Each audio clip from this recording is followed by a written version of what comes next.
Հայաստանի Հանրապետության երկրորդ նախագահ Ռոբերտ Քոչարյանը մի քանի լրատվամիջոցներին տված հարցազրույցում անդրադարձել է վարչապետ Նիկոլ Փաշինյանի գործունեությանը, իմպիչմենտի նախաձեռնությանը, իր եւ երրորդ նախագահ Սերժ Սարգսյանի հարաբերություններին, ինչպես նաեւ Եվրոպայի միջոցով հարևանների հետ հարաբերությունները պարզելուն։ Անդրադառնալով խաղաղության պայմանագրին եւ հարցին, թե որքանով է հնարավոր հաշտության եւ խաղաղ ճանապարհով հարցերը կարգավորելը, Ռոբերտ Քոչարյանը ասել է. Ակնհայտ այդ մուրալը ինչ որ փաստաթղթի, որը ենթադրում եմ խաղաղության մասին չի լինելու, այլ լինելու է ինչ որ մի թուղթ Նիկոլ Փաշինյանի մասին,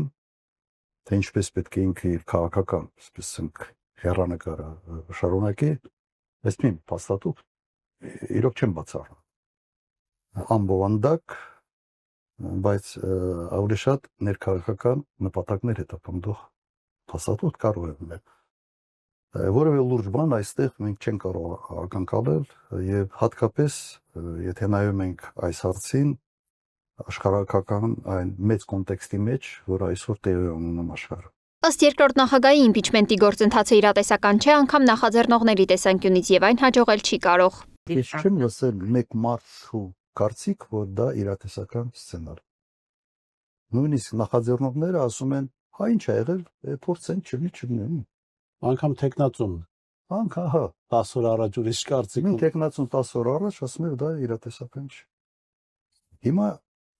ես ավելի պրագմատիկ մարդ եւ մտնել մի process-ի մեջ, որը զրոյին ձգտող հաջողության հավանականություն ունի, ինձ համար դա իսկապես հետաքրքիր չի։ Անդրադառնալով երկրի անվտանգային հարցերին, Ռոբերտ Քոչարյանը նշել է, որ եվրոպացիների հետ գրկախառնությունները չեն կարող կարգավորել երկրի ներքին անվտանգային հարցերը։ Պետք է ավելի լուրջ քայլեր ձեռնարկել, միևնույն ժամանակ չենթարկվելով Թուրքիայի շանտաժներին։ Իմ 10 տարվա ընթացքում դուք ասեք մեկ ազգուշ հայտարարություն Թուրքիայից է։ Հիմա սա պատասխանատվության հարց է։ Դու այս գործը հասկանում ես։ Սա մեկ եւ երկրորդը դու բավարար պատասխանատվություն ունես, թե չունես քո արածի համար պատասխան տա։ Ուրեմն մենք չպետք է սրենք հարաբերությունները Թուրքիայի հետ։ Պետք է փորձենք այո լավ հարաբերություններ կառուցել Թուրքիայի հետ, որպես լավ հարևան, բայց մենք չպետք է շանտաժի ենթարկվենք։ Եվ այդ շանտաժի ենթարկվելու միակ գործիքը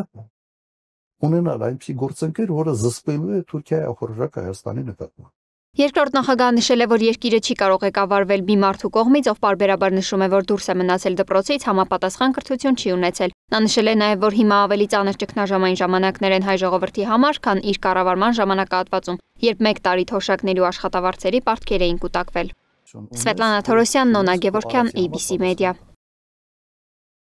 Ուրեմն մենք